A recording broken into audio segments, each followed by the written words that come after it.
then be the best you can be. And this is the key topic of our report. Number 1 is what happened during learning, brain, and behavior changes. Number 2, learning and education. Number 3, metacognition and study strategies. And the last one is self-regulate learning. Learning. According to behaviorists, learning can be defined as a relatively permanent change in behavior brought about as a result of experience or practice. So, learning is a continuous process, meaning learning is a lifelong journey that enriches our understanding. So, kapag natututo tayo, hindi lang tayo basta natututo, bagkos nababago din ang behavior ng isang tao. Kapag nakaka-acquire ang isang tao ng new knowledge, information, skills, at perspective, at mga experiences, nababago ang kanyang behavior, at na-adapt ito ng kanyang utak. So, kapag na-adapt ito ng kanyang utak, nagkakaroon ng formation sa neural connection sa utak ng tao na nakaka-apekto on how he/she think or act.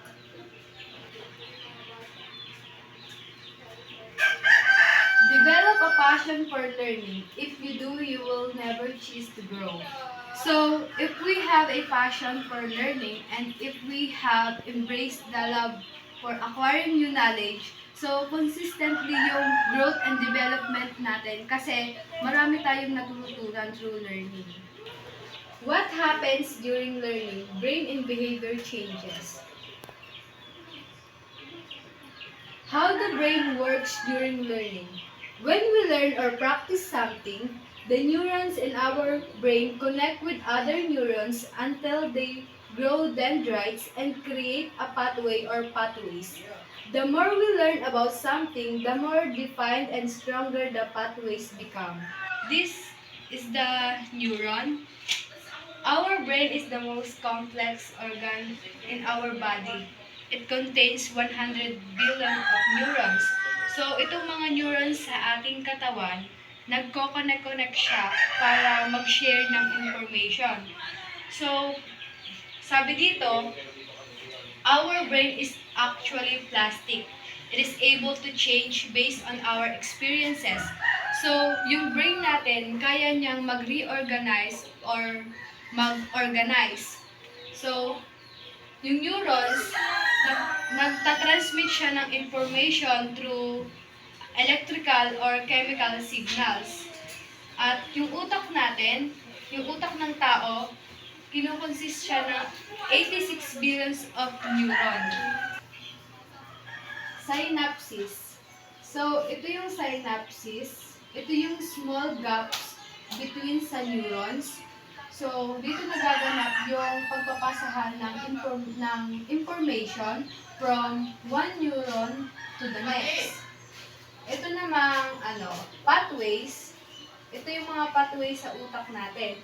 So, every time na nagpa-practice tayo or we do something, like from example, nagsisolve tayo ng math, pag lagi tayo nagpa-practice, parang mas nagiging madali na lang sa atin na mag-solve. And so, kapag lagi tayong nagpa-practice, mas nagiging active yung brain natin at yung formation ng mga neurons. So, mas nagiging mahusay tayo or mas madali na sa atin na gawin yung isang bagay. Like from example nga, dun sa pag-solve sa math, kapag practice tayo ng practice, nagiging basic na lang sa atin. This is our amazing brain. Brain cell, 100 billion neurons. Energy, 10 to 23 watts. When you are awake, your brain generates enough energy to power a light bulb. And hindi ko na siya ganong papahabain.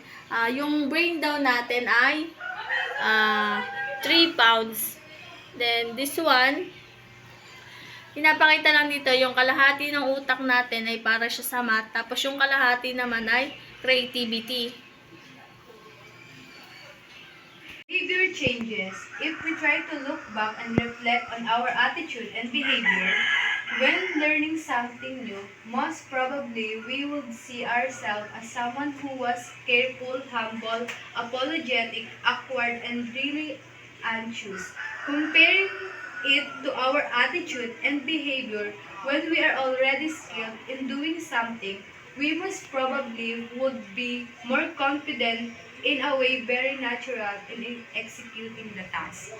So, kapag alam natin kung paano gawin yung isang bagay, like from example sa pag-construct ng essay, kapag alam natin yon, kapag may experience tayo sa paggagawa nun, parang mas confident tayo na maggawa ng essay. Unlike dun sa mga student na kapag hindi talaga nila alam kung paano magawa ng essay, mag-construct ng essay, parang feeling nila mali yung gagawin nila. Parang feeling nila hindi sila confident na sumagot or magawa ng essay. Pero hindi porke mas marunong tayo sa kaklase natin is mamaliitin natin yung kakayahan nila. Dapat tulungan natin sila para matuto din sila kung paano gawin yung isang bagay.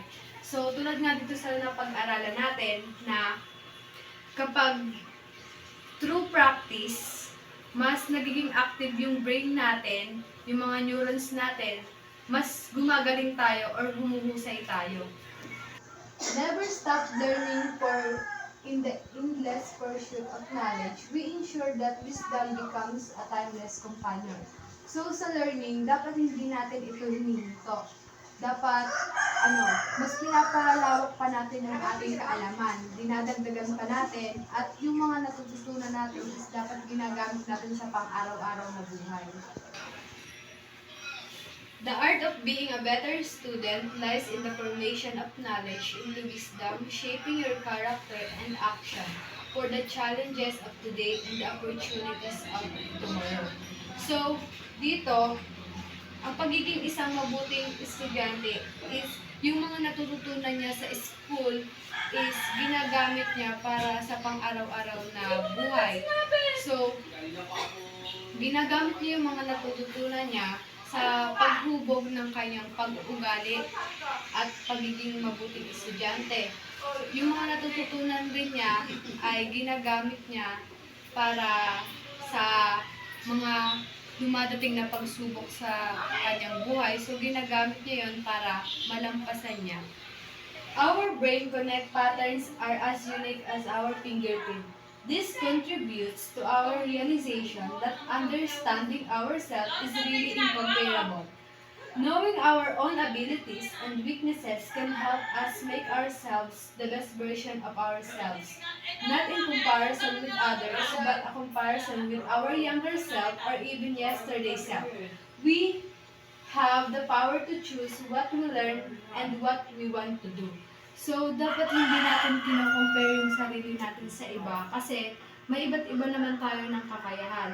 Like for example, may estudyante na magaling sa math, may estudyante na magaling sa English. So, iba-iba tayo ng kakayahan. Iba-iba tayo ng mga abilities.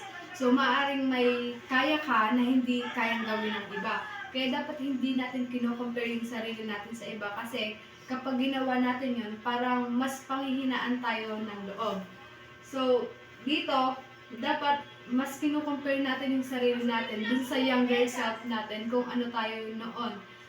Like, dapat titingnan natin kung may nabago ba sa atin, may na-develop ba sa atin. Kasi kapag may magandang nabago sa atin ngayon, mula dun sa kung ano tayo noon, yun yung the best version of yourself.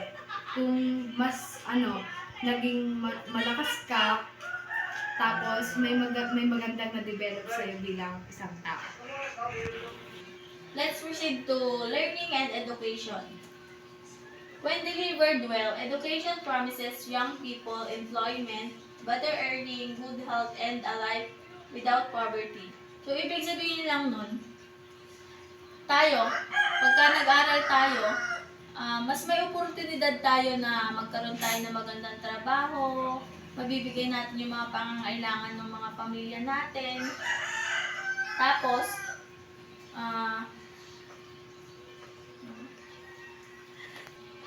however, the key point here is that these benefits are not just from schooling but from actual learning. If a student school but doesn't truly learn or understand the materials, then the opportunities that education provides is wasted. Ibig sabihin lang nun, pag nag-aral ka, pagka pumapasok ka, pero hindi ka naman natututo or hindi mo naiintindihan yung pinag-aaralan, parang yung pagpasok mo, nasasayang din, useless din. Parang lalo ka pang dumadagdag sa kahirapan. Ito, metacognition.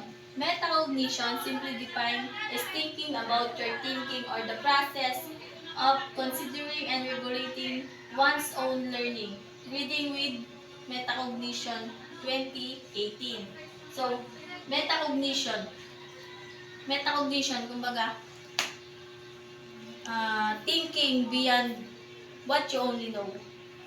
Kailangan i-assess mo yung sarili mo kung ano na ba talaga yung kakayahan mo, yung kaya mo, at yung alam mo. Yung ganon, yung ina-assess mo yung sarili mo, tawag doon ay metacognition. We have two complementary processes. The first one is knowledge of cognition and regulation of cognition. Knowledge of cognition, awareness of factors that influence our own learning, knowing the collection of strategies to use for learning. The last one is choosing the appropriate strategy for the specific learning situation. So, ibig sabihin lang, dito sa study of cognition, ano siya, understanding at kung paano ka matututo, kung paano ka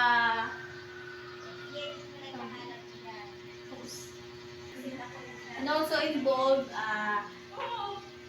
cognition functions such as learning, memory, attention, problem solving, and decision making. And dito naman sa kabila, regulation and cognition, kumbaga ano siya, control and managing, kung paano mo i-control at i-manage yung, setting a goal and planning, monitor and controlling learning, evaluating our own regulation, assessing if the strategy we are used is working or not, and making adjustment and trying something new. Kumbaga, ayun na nga, dito mo iaano kung natuto ka ba. Pag hindi, kailangan mag-try ka ng another. Ganun na. Dito sa dalawa na to, lagi nyo lang tatandaan yung knowledge of cognition and regulation of cognition. Dito sa knowledge of cognition, ano siya, study and understanding. Sa kabila naman, manage and controlling. Yun lang. Next. And dito naman tayo sa list of some metacognition strategy we can use in our study of learning of new skills. Ito lang yung mga strategy na yung mga some strategy lang na dapat natin gawin para tayo ay matuto. The first one is ask question. Siyempre, hindi pwedeng discuss lang ng discuss. Kailangan magtanong ka rin para baka mamaya may tanong ka na mas gusto mong hindi ka naiintindihan. Kailangan magtanong ka para lalo kang matuto, masagot yung katanungan mo. Sumunod naman is foster self-reflection. The third one is engage in self-questioning. Fourth, perform autonomous learning. Number 5, seek help from possible mentor. Number 6, solve problem with the team. Number 7, think aloud. 8, self-explanation. 9, forgive self when making mistake. Number 10, note-taking. 11, reflective writing. Hindi ko na siya papaliwanag ng naintindihan niyo naman siguro. Strategy lang yun. And now, managing our own learning, self-regulated learning.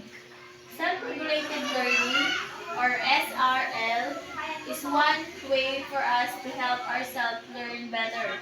Self-regulated learning is a cyclical process that we have to do repeatedly to correct our mistakes, improve ourselves, our performance, discover something different or something more about ourselves and the thing we are trying to learn. Ito lang yung mga strategies para lang kung paano ka matututo. Kunwari katulad sa exam or sa quizzes, mababa yung nakuha mong score. Siguro mas kailangan natin gumamit ng ibang strategy para mas lalo natin ma-improve yun or para maitaas natin yung next na quiz or exam natin. Kunwari dito, ito lang cycle lang siya. Dito, use result from previous performance to guide the next one. Kunwari dito, gamitin mo yung exam mo, kung mababa yung exam mo, gamitin mo ang example dito, tapos mag-set ka ng strategies, then dito, gamitin mo yung strategies na yon, tapos pagdating mo dito yung magre-reflect yung performance mo, kung nagamit mo ba talaga ng tama yung mga strategies. Makikita mo dito kung nag-improve ba talaga yung sarili mo. And our last topic is about common self-regulation strategies. Kumbaga, ito lang yung lagi natin ginagamit ng mga strategy. Yung mga, basta yung araw-araw na ginagamit. Common. Personal, ito yung interpret information. Behavioral, action to take. Environmental, study environment. Dito sa una, sa personal, organizing and transforming information. Number 2, goal setting and planning, standard setting. Number 3, keeping records and monitoring. Number 4 is rehearing and memorize, writing or verbal, overt or convert. Dito naman sa kabila, behavioral, self-evaluating, and number 2 is self-consequating. Dito, environmental, the first one is seeking information, environmental structuring, number 3 is seeking social assistance. Ito lang yung mga lagi natin ginagamit na strategies. And dito po nagtatapos ang report namin. Thank you. Bye!